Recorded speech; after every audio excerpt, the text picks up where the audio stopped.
Hey there guys, it's Liger0459. I'm here today with a quick video on how to update your hosted Minecraft servers to your own custom jars.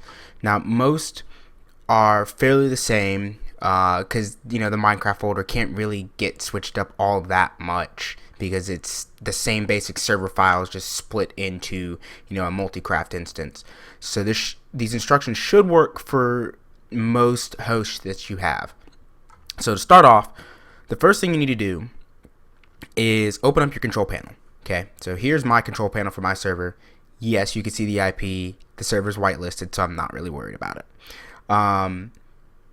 You can see here I'm running FTB Infinity on my server. It says here it's 1.3.4. However, I've updated it to 1.5.1, which is the current recommended version. The server host hasn't pulled those jars yet to allow me to be able to update it automatically, so I just did it myself. Now, different mod packs need different permgen settings, and so you kind of have to go with what they have here. Otherwise, you're going to run into problems where it won't start properly. I had that issue because I tried to do custom mod pack or default at first, and Infinity refused to start. So what you do is, you see when you select it here, it has FTB Infinity jar.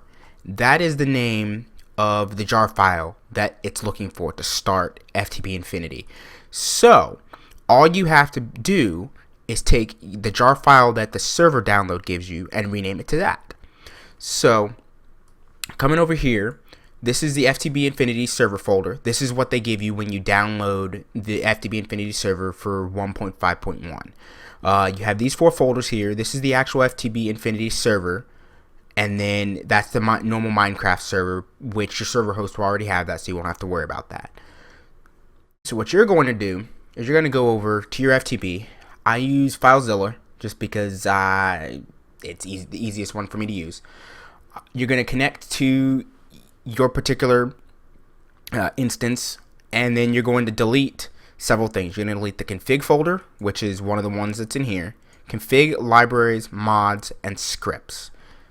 So you're going to delete, like I said, config, libraries, mods, and scripts. Now I'm not going to delete these right now because this is an active server, and I don't want to go messing it up for my two guys who are on there right now.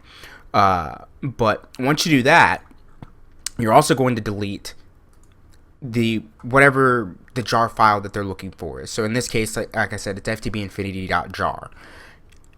Once you've done that, you're going to go back to the folder that has all your FTB Infinity stuff or whatever mod pack you're using, and you're going to copy those 5 things over to your server. So those 4 folders and the one jar file that it's looking for, you're going to copy over. And then once that's there, which I can actually copy this over here because it's not going to overwrite anything. That's the FTB server jar. Then I'm going to take that and I'm going to rename it to ftbinfinity.jar, which, like I said, I can't do that right now. Server's running. So I'm going to go ahead and delete that off. And once you've done that, now you have the updated config files, the updated mod pack folder. If any of the libraries updated, which they don't really update all that often, you have those as well. And the scripts is really just in case type stuff for the most part.